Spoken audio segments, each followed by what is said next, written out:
नमस्कार दोस्तों, पीसीएस गुरुजी में आपका स्वागत है। दोस्तों, आपने वोट तो डाला ही होगा, अच्छी बात है जिसने वोट डाला है। लेकिन कई बार आप में से कई लोग अपने काम के सिलसिले में या किसी भी और कारण से जब एक अपना शहर छोड़ देते हैं, अपना जो कॉन्स्टिट्यूंसी है उसको छोड़ देते हैं, कहीं और चले जाते हैं और चुनाव के दिन संभव नहीं होता कि आप वापस आकर वोट डाल पाएं, तो बहुत आपको मलाल लगता होगा कि यार काश मैंने वोट डाला होता या और अपने कैंडिडेट को या अपने मनपसंद पार्टी को जिताया होता। कई दिनों से, कई सालों से इस मैटर को लेकर बात चल रही थी कि जो लोग काम के सिलसिले में या किसी भी कारण अपना शहर, अपनी कॉन्स्टिट्यूंसी छोड़कर कहीं और चले जाते हैं, वो वोट कैसे डालें। क्योंकि अभी तक सीन ये है कि आपको अपनी कॉन्स्टिट्यूंसी में और जो निश्चित आपका जो पोलिंग स्टेशन है वहां पर जाकर ही वोट डालना होता है। सब कुछ फिक्स होता है। इलेक्शन कमीशन ऑफ इंडिया बहुत अच्छा काम करता है, कोई दिक्कत भी नहीं होती है। लेकिन उनका क्या, जो चले जाते हैं, माइग्रेट कर जाते हैं, अपना शहर छोड़ देते हैं नौकरी के सिलसिले में या किसी भी कारण से चले जाते हैं, तो लगातार ये बात चल रही थी कि भाई उनके लिए भी कुछ किया जाए। उसमें कई मसले हैं, उन मसलों को हम पढ़ेंगे, क्या प्रॉब्लम्स है वो पढ़ेंगे। लेकिन अच्छी खबर क्या है? अच्छी खबर यह है कि इलेक्शन कमीशन ऑफ इंडिया ने रिमोट वोटिंग को लेकर, यानी कि वो लोग जो अपने शहर में नहीं हैं, बाहर रह रहे हैं, डोमेस्टिकली, नॉट इंटरनेशनल, डोमेस्टिक यानी कि इंडिया के अंदर जो रह रहे हैं, उनके लिए एक रिमोट वोटिंग का एक कॉन्सेप्ट लेकर आए हैं। कॉन्सेप्ट इसलिए बोल रहा हूं क्योंकि अभी बहुत ही शुरुआती स्टेज पे है, उसको पढ़ेंगे, डिटेल में समझेंगे। लेकिन ये कॉन्सेप्ट है जो कि बहुत ही रेवोल्यूशनराइज होगा, यानी कि बहुत बड़ी क्रांति आ सकती है। क्योंकि अब हमारा जो देश है ना, उसमें लोग एक जगह छोड़कर दूसरी जगह जाते हैं, तो बहुत सारा जो वोटिंग है वो नहीं हो पाती है। आप देखते होंगे कि अमूमन जब भी चुनाव होते हैं तो 60%, 65% ही वोटिंग होती है, 100% नहीं हो पाती है, 90% के आसपास नहीं हो पाती है। ठीक है, तो क्योंकि बहुत सारे लोग चले जाते हैं, वोट नहीं डाल पाते हैं, इसीलिए रिमोट वोटिंग का जो था वो बात चल रही थी। दूर रह के भी अब सब लोग वोट कर पाएंगे। अब इसके ऊपर इलेक्शन कमीशन ने एक नोट जारी किया है। जैसे मैंने कहा कि ये बहुत ही शुरुआती दौर है, ये एक शुरुआती कॉन्सेप्ट है। अभी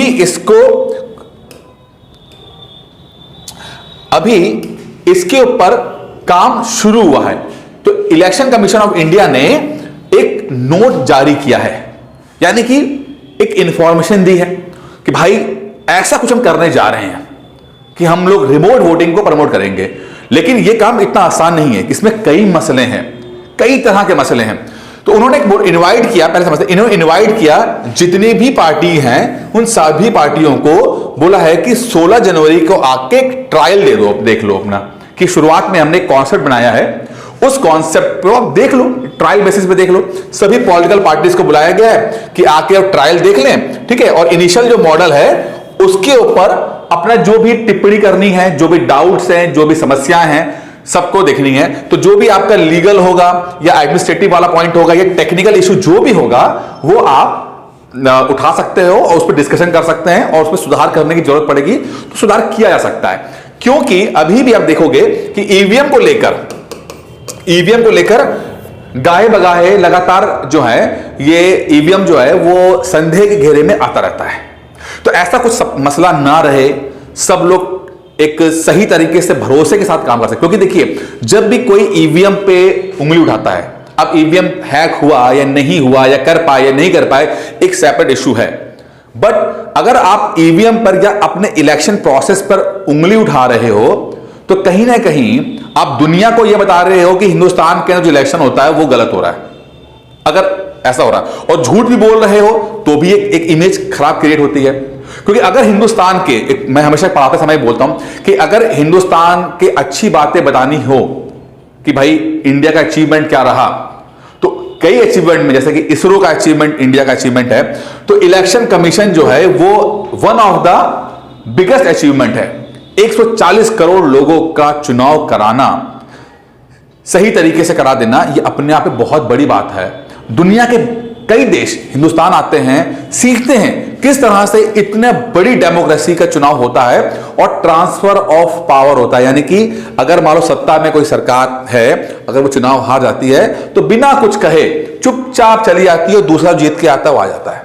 तो फ्री एंड फेयर इलेक्शन होता है, ट्रांसफर ऑफ पावर आराम से होता है। क्यों होता है? क्योंकि पॉलिटिकल पार्टीज या लोगों को भरोसा होता है इलेक्शन कमीशन के प्रोसेस के ऊपर।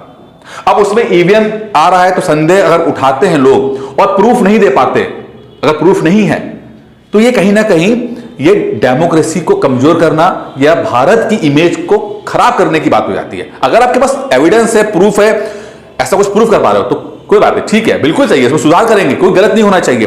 बट ऐसा नहीं हो रहा है तो इमेज खराब कर रहे हो।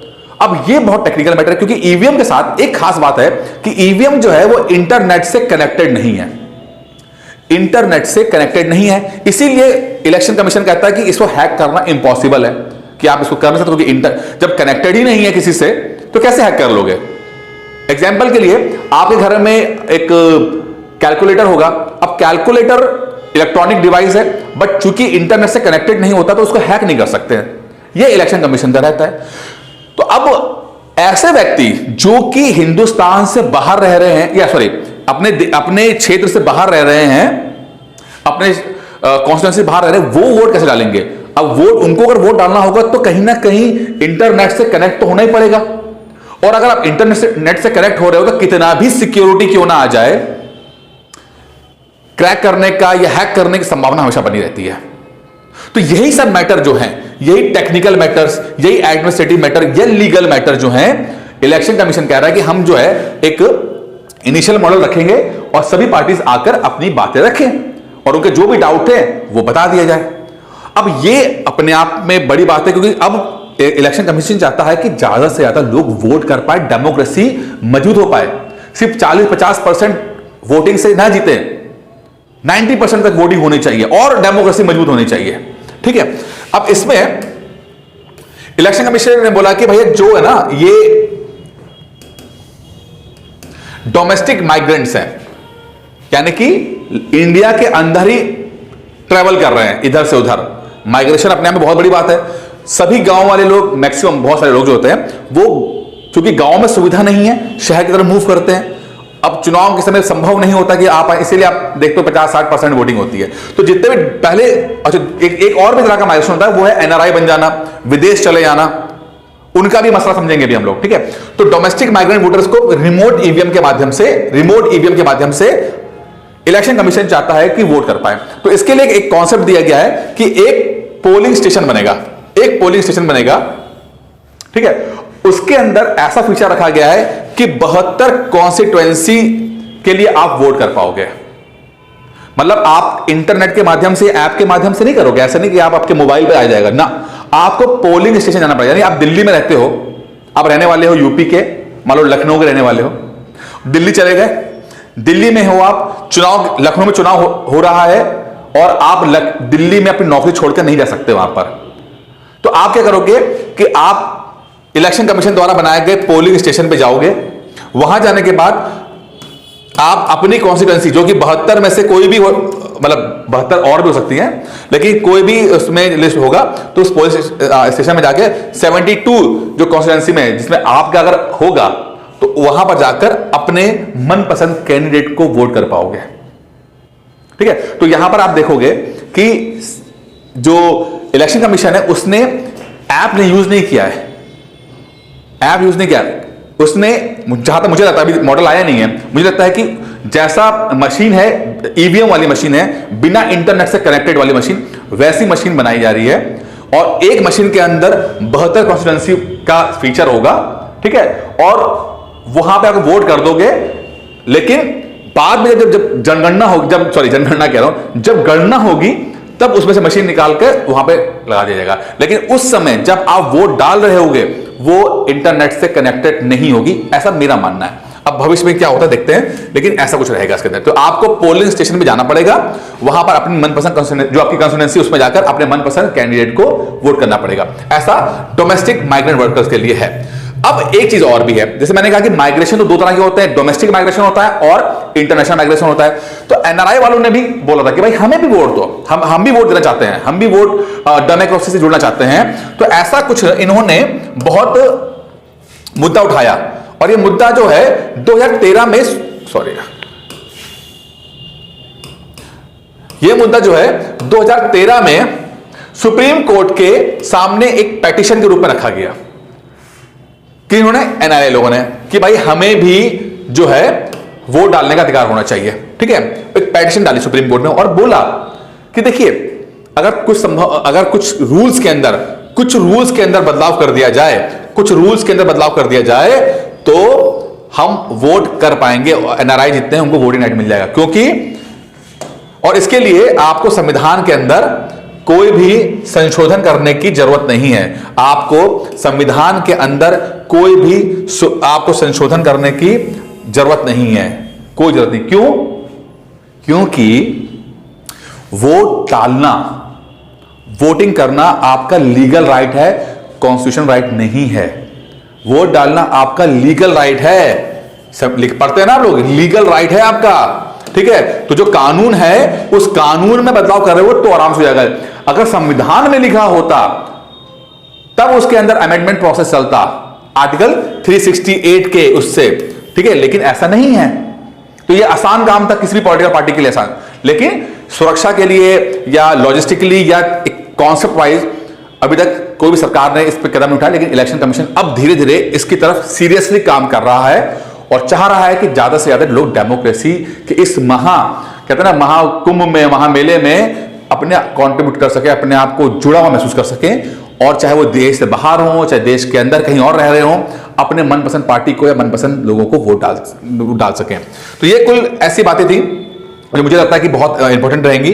बाकी दोस्तों खत्म करने से पहले एक छोटी सी इंफॉर्मेशन ये है कि 150 दिन का जो है क्रैश कोर्स जो है, एक क्रैश कोर्स जो है वो यूपीपीसीएस प्री के लिए आपको दिया जा रहा है, जिसमें आपको जितना भी होगा वो वीडियोस, पीडीएफ और टेस्ट के माध्यम से पढ़ाया जाएगा। हर चीज 100% गारंटी के साथ आपकी तैयारी कराई जाएगी। कुछ भी आपको बाहर से नहीं पढ़ना है, जो यहां से दिया जा रहा है उसको पढ़ना है। एक पूरा एक प्रोसेस फॉलो किया जाता है, उस प्रोसेस को आपको फॉलो करना है। इसके अंदर इसकी फीस मात्र 2,999 में रखी गई है और आप चाहें तो 9919521555 पे कॉल करके इस कोर्स को ज्वाइन कर सकते हैं। बाकी दोस्तों इस वीडियो में इतना ही था, उम्मीद करता हूं वीडियो पसंद आया होगा। धन्यवाद।